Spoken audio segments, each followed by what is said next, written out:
Sebelum mulai kasih komentar dulu dong Bang Udin editor. Gua mah RRQ garis keras dari zamannya RRQ Endeavor. Wah keren kamu bang. Jadi kelihatan banget kalau udah tuanya. Halo warga Nobar yang selalu belanja dari keranjang kuning Nobar. Piye kabare lur? Ape-ape wae to? Kembali lagi bersama Mas Burhan sang kicau mania yang kali ini akan membawakan film thriller distopia berjudul The Bad Batch yang dirilis pada tahun 2016. Menceritakan tentang seorang napi yang diasingkan di sebuah penjara tanpa hukum. Dia pun harus berjuang bertahan hidup di tengah gurun yang dipenuhi oleh sekelompok kanibal pemburu manusia. Sudah penasaran? So, tanpa berlama-lama lagi siapkan mata, telinga, dan anu-anuan kalian semua. Mari kita nobar dan inilah The Bad Batch.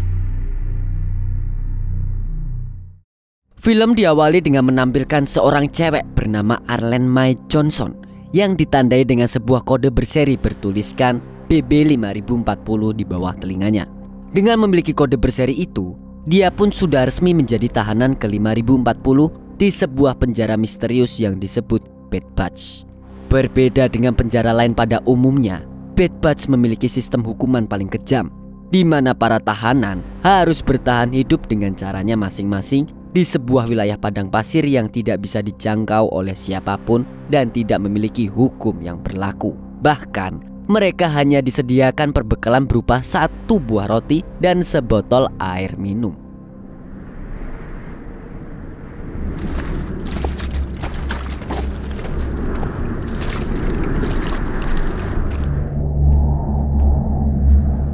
Arlene terus berjalan tanpa arah di sepanjang gurun itu, sampai akhirnya dia menemukan sebuah mobil buntut yang terparkir di sana. Sayangnya, kondisi mobil mengalami kerusakan yang cukup parah, sehingga mobil itu tidak bisa digunakan lagi. Di mobil, dia hanya merapikan penampilannya yang sudah kusut. Saat dia sedang melihat fotonya bersama pacarnya, tiba-tiba sebuah kendaraan melaju mendekati mobil itu.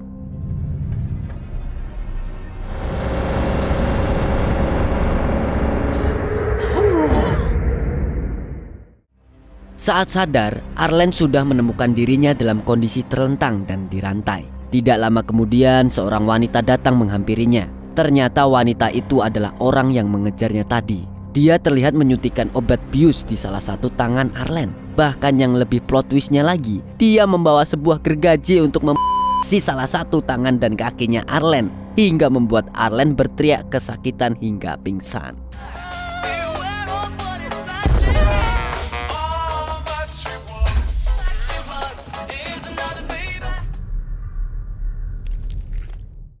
Setelah itu, dia membawa sepotong tangan dan kaki Arlene untuk dimasak. Ternyata Arlene baru saja diculik oleh sekelompok tahanan di wilayah ini, di mana mereka bertahan hidup dengan cara ekstrim, yaitu memakan daging manusia. Arlene yang sudah kehilangan sebagian anggota tubuhnya pun tidak bisa kabur kemana-mana. Namun, karena tidak mau mati konyol gara-gara dijadikan santapan mereka, Arlene pun melakukan protes dengan sengaja boker di sembarang tempat, sampai memoleskan kotorannya sendiri ke seluruh tubuhnya. Iyuh. Dan benar saja, cara ini pun berhasil membuat wanita itu merasa jijik, hingga dia melepaskan rantai yang mengikat Arlene untuk bergegas membersihkannya. Saat itulah Arlene diam-diam mengambil sebuah linggis dan langsung menyerang wanita itu.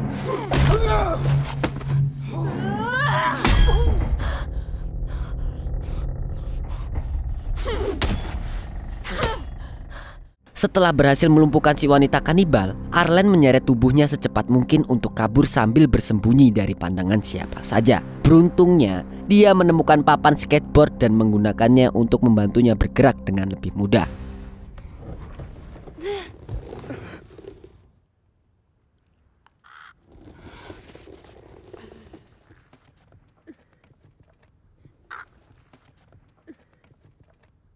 Di tengah perjalanan, Arlene berhenti bergerak karena sudah mengalami dehidrasi parah akibat terkena paparan sinar matahari. Tidak lama setelah itu, seorang kakek datang sambil mendorong keranjang sampahnya. Kakek itu pun menempatkan Arlene di atas keranjangnya dan membawanya pergi bersamanya.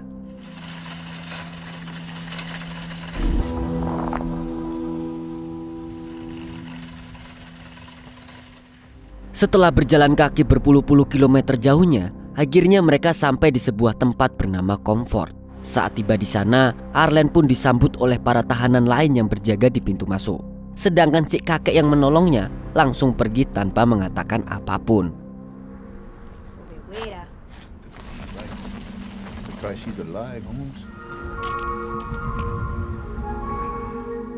Lima bulan kemudian, selama tinggal di Comfort, kini kondisi Arlen terlihat jauh lebih baik dari sebelumnya. Dia sudah bisa mencari penghasilan dengan bekerja apa saja. Tidak seperti di luar gurun yang harus memburu manusia lainnya. Di sini dia bisa makan dengan lebih layak dan dia juga sudah memiliki kaki palsu untuk membantunya berjalan dengan normal kembali. Ya, berbeda dengan kelompok kanibal itu, para tahanan yang tinggal di sini masih bisa hidup normal seolah-olah mereka bukanlah seorang tahanan yang sedang dihukum.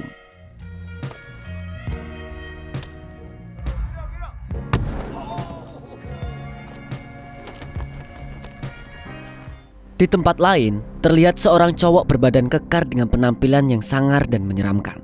Ternyata cowok ini adalah pemimpin dari kelompok para tahanan kanibal yang dulu sempat menculik Arlen. Dan kelompok kanibal ini disebut orang-orang jembatan.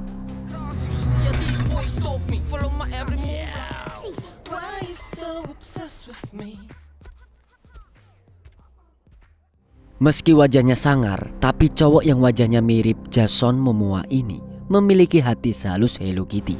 Hal itu bisa terlihat jelas kalau dia sangat menyayangi putrinya, yaitu Honey. Selain suka nge-gym, si Jason juga jago melukis. Saking sayangnya dengan putrinya, dia bahkan melukis wajah sang putri dengan begitu terampil. Selesai melukis, dia lalu pergi ke belakang, tapi bukan untuk boker, melainkan menemui korban selanjutnya yang akan dijadikan sebagai santapan malam ini. Pokoknya, kalau ada tahanan baru yang bertemu dengan kelompok ini, dijamin mereka tidak akan selamat.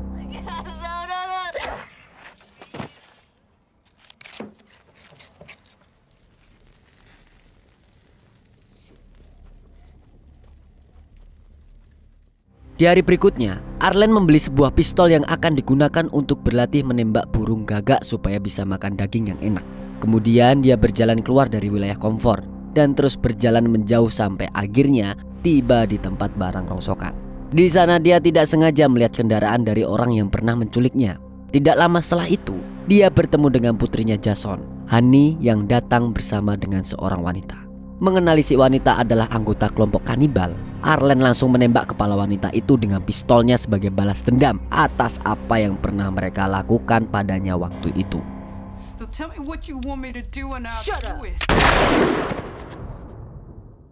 Karena kasihan dengan si gadis kecil, Arlen pun membawa Honey bersamanya untuk kembali ke Comfort. Seperti anak kecil pada umumnya, Honey terlihat tertarik untuk memelihara seekor kelinci. Setelah membeli kelinci itu untuk Honey, Arlen membawanya pulang ke rumahnya. Karena belum pernah berinteraksi dengan manusia lainnya selain bapak dan pengasuhnya, Honey terlihat ketakutan saat Arlen mencoba mendekatinya. Bahkan saat Arlen bertanya siapa namanya, Honey tetap diam saja dan tidak menjawab pertanyaan itu. What's your name? I could have just left you out there in the desert. Do you want to keep him? Now you like this bunny, don't you? Then you gotta do exactly what I say. Di sisi lain, Jason yang menyadari kalau putrinya belum pulang sampai sore, langsung menyusul ke tempat barang rongsokan. Namun di sana dia tidak menemukan keberadaan putrinya ataupun si pengasuh. Tidak lama kemudian si kakek pemulung muncul. Jason lalu memperlihatkan lukisan putrinya pada si kakek dan bertanya, apakah pria tua itu pernah melihat gadis kecil yang ada di lukisan tersebut. Bukannya menjawab, si kakek malah minta Jason untuk melukisnya. Karena sangat ingin mengetahui keberadaan putrinya, Jason pun menyanggupi. Tidak butuh waktu lama, dia segera menyelesaikan lukisan itu dalam sekejap. Anjay, bagus juga lukisannya. Setelah lukisannya selesai, si kakek lalu memberitahu kalau dia pernah melihat Honey yang pergi bersama Arlen menuju ke Comfort.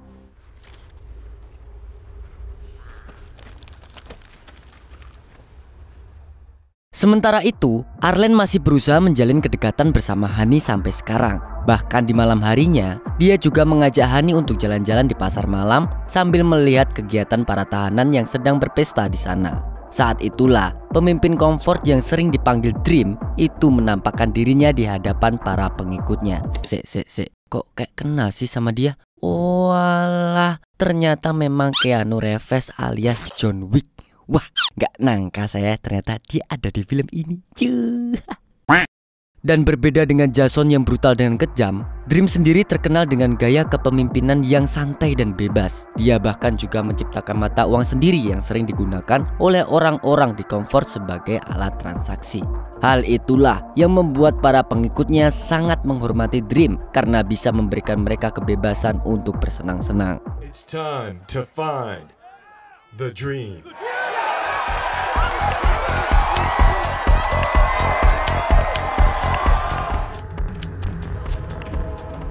Dalam pesta itu, Arlen juga ingin mencoba bersenang-senang sejenak untuk menghilangkan stresnya setelah semua kejadian yang menimpanya selama 5 bulan terakhir ini. Dia lalu menghampiri seorang wanita yang memberikannya barang haram yang bisa dikonsumsi secara bebas selama pesta itu berlangsung.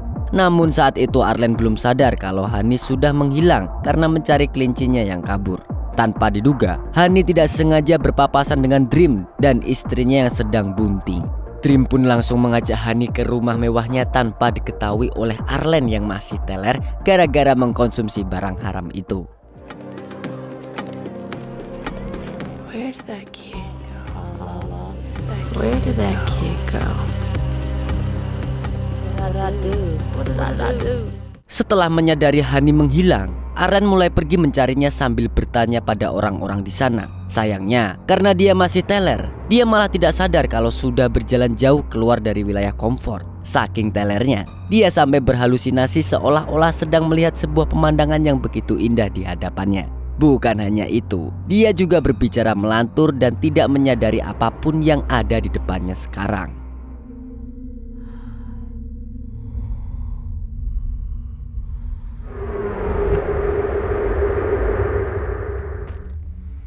Thought it was pretty at first. Here we are.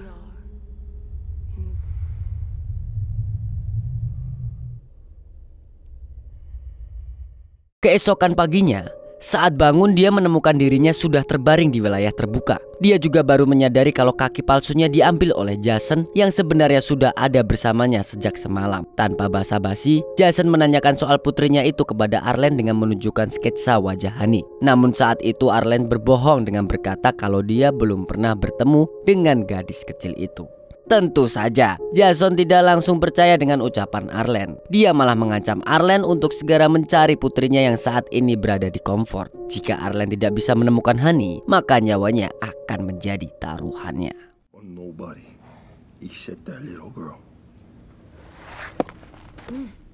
Dalam perjalanan ke Comfort, mereka tidak sengaja bertemu dengan salah satu anggota kelompok kanibal.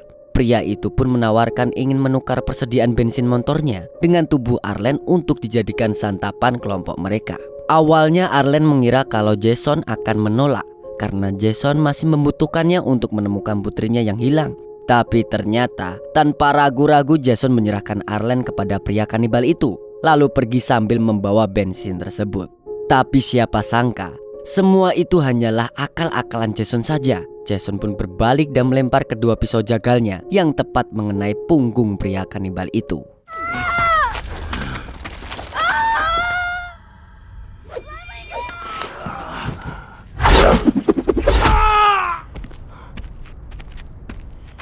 Alhasil, pria itu tewas seketika. Jason juga mengambil beberapa potong dari tubuh pria itu sebagai persediaan makanannya.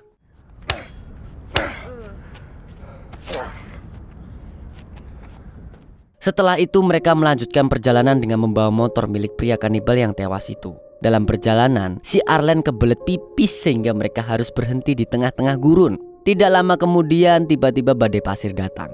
Melihat Arlen yang kesulitan gara-gara terkena badai pasir, Jason bergegas menghampiri Arlen dan menutupi tubuh mereka dengan kain besar untuk melindungi mereka dari serangan badai pasir itu. Saat itu mereka terlihat canggung karena mereka harus duduk berdekatan satu sama lain.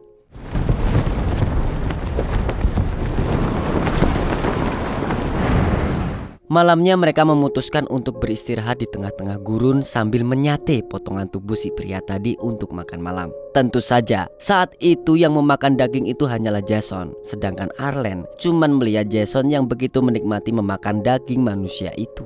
Tiba-tiba Arlen pun menjadi penasaran alasan apa yang membuat Jason bisa masuk penjara Bed Bugs. Untungnya Jason tidak sungkan untuk bercerita pada Arlen kalau dia masuk penjara karena telah menjadi imigran gelap dari Kuba ke Amerika sejak umur 16 tahun. What do you do there? With a boat to America when I'm 16. Kemudian Arlen menanyakan nomor berapa kode berseri yang dimiliki oleh Jason.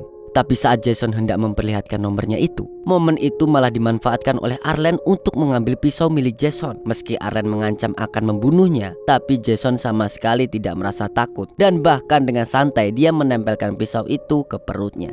Namun tiba-tiba saja sebuah tembakan melesat ke arah Jason hingga melukai dadanya.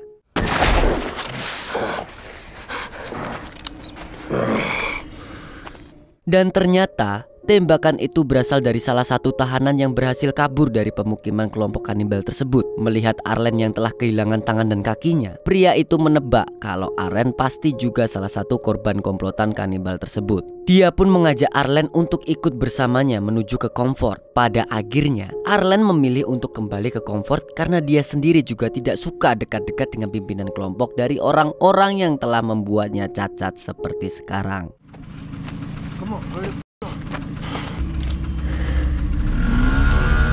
Setibanya di Comfort, pria itu segera memberitahu para penjaga di gerbang masuk kalau dia adalah tahanan baru dengan nomor seri 5828. Saat mendengar sudah ada lebih dari 800 tahanan baru yang masuk ke penjara itu dalam waktu 5 bulan saja, membuat Arlen berpikir keras bagaimana caranya dia bisa hidup bebas jika jumlah tahanan di Bed Bugs terus bertambah setiap harinya.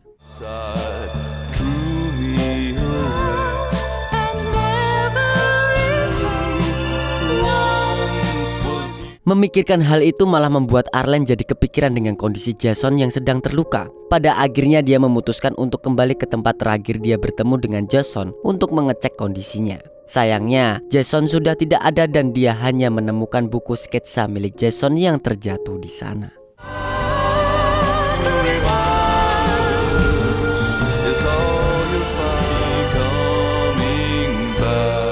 Di tempat lain, si kakek pemulung tidak sengaja menemukan Jason yang terkapar tidak sadarkan diri. Sekali lagi, si kakek berbaik hati menolong siapapun yang ditemuinya. Tidak hanya memberi makan, si kakek juga telah mengobati luka tembak yang ada di dada Jason. Betapa mulianya si hati kakek ini yang tidak segan-segan memberikan bantuan kepada orang yang membutuhkan pertolongan.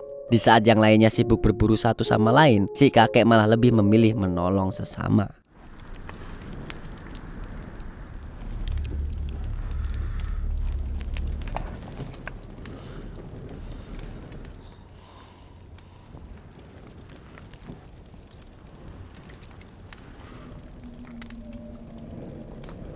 Di rumah, Arlen melihat-lihat buku sketsa milik Jason dan memutuskan untuk membantu Jason mencari Honey. Dia lalu memfotokopi sketsa wajah Honey, lalu berjalan mengitari wilayah Comfort dan bertanya kepada orang-orang yang ditemuinya. Barangkali ada salah satu di antara mereka yang pernah melihat ataupun bertemu dengan gadis kecil itu. Sayangnya tidak ada satupun dari mereka yang pernah melihat si gadis kecil ini.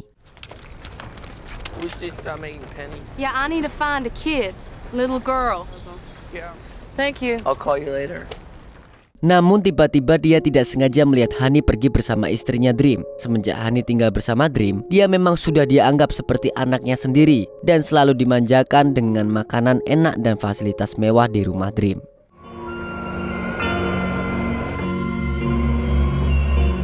Di gurun, berkat bantuan si kakek, Jason berhasil mendapatkan kembali motor yang bisa digunakan untuk transportasi menuju ke Comfort. Meski mereka tidak bisa berkomunikasi dengan baik, tapi Jason tetap sangat berterima kasih atas segala bantuan yang telah diberikan oleh si kakek kepadanya. Dia pun tidak akan pernah melupakan jasa si kakek sampai kapanpun.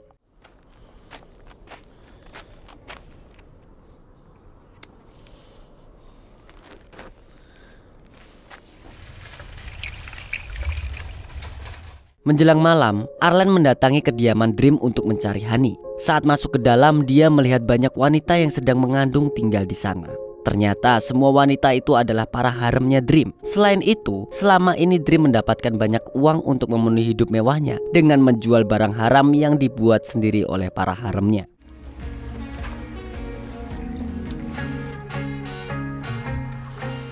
Meski dia sudah melakukan sesuatu yang ilegal, tapi di wilayah tanpa hukum dan aturan seperti Bad Batch ini, tidak ada seorang pun yang akan protes dengan perbuatannya itu. Apalagi dia sudah memberikan hidup yang nyaman untuk tahanan lainnya, sehingga mereka hanya akan menganggap Dream sebagai dewa penolong mereka. Melihat kemewahan yang bisa didapatkan dari tinggal bersama Dream, Arlen malah jadi tertarik untuk menjadi salah satu haremnya Dream. Then it comes out. I want the dream. Dream pun menyuruh istrinya segera menyiapkan kamar untuk Arlen menginap. Tapi sebenarnya, Arlen tidak sungguh-sungguh ingin menjadi haremnya Dream. Dia sengaja melakukan itu supaya bisa menjalankan rencananya untuk menyelamatkan Honey dari cengkraman Dream. Saat di toilet, Arlen mengambil pistol yang disembunyikan di dalam sepatu kaki palsunya. Saat istrinya Dream masuk untuk mengecek kondisinya, dia langsung menodongkan pistol itu dan menyandra istri Dream sebagai umpan untuk mengambil Honey kembali. Dari situ terlihat jelas kalau selain menggunakan para haremnya untuk mendapatkan keturunan, Dream juga memanfaatkan mereka sebagai bodyguard bersenjatanya.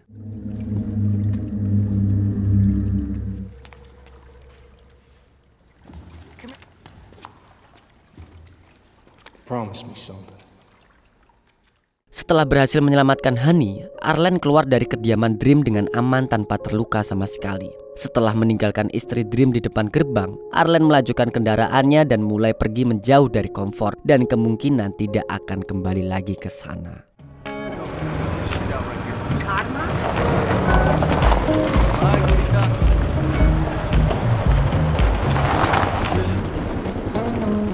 Get in the front.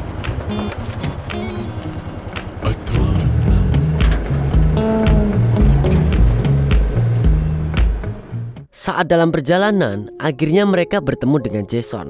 Melihat sang putri yang selamat, Jason langsung menyambut putrinya itu dengan begitu bahagia.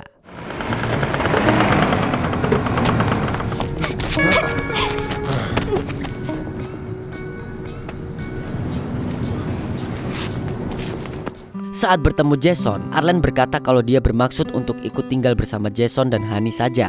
Awalnya, Jason menolak karena wilayah terbuka ini terlalu berbahaya bagi wanita muda seperti Arlen. Namun, saat itu Arlen mengatakan kalau dia lebih suka berada di sini daripada hidup sendirian di Comfort. Karena bagi Arlen, tempat teraman dan ternyaman untuknya saat ini hanyalah dengan bersama Jason. Cialah.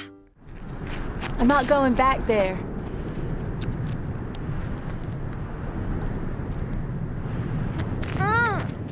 Tapi putrinya itu mendadak ngambek karena dia ingin makan spaghetti yang sering dimakannya saat masih tinggal di rumah Dream. Namun karena Jason tidak memiliki apapun untuk dimasak, alhasil dia pun terpaksa menyate si kelinci peliharaan Honey. Meski harus dibarengi oleh tangisan Honey yang kehilangan kelinci kesayangannya, tapi mereka bertiga bisa makan bersama dengan sukacita dan penuh canda tawa selayaknya keluarga baru yang bahagia.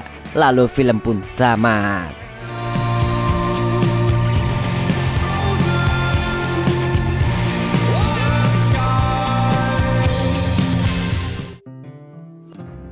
Dari film ini kita bisa belajar bahwa tidak harus saling memangsa hanya untuk bertahan hidup, tapi dengan menolong satu sama lain dan berbuat kebaikan juga bisa menyelamatkan kita dari hal-hal buruk. Ya, segitu dulu untuk hari ini. Saya Burhan mewakili orang-orang yang suka lombain burung mengucapkan sampai jumpa di video selanjutnya. Kicau.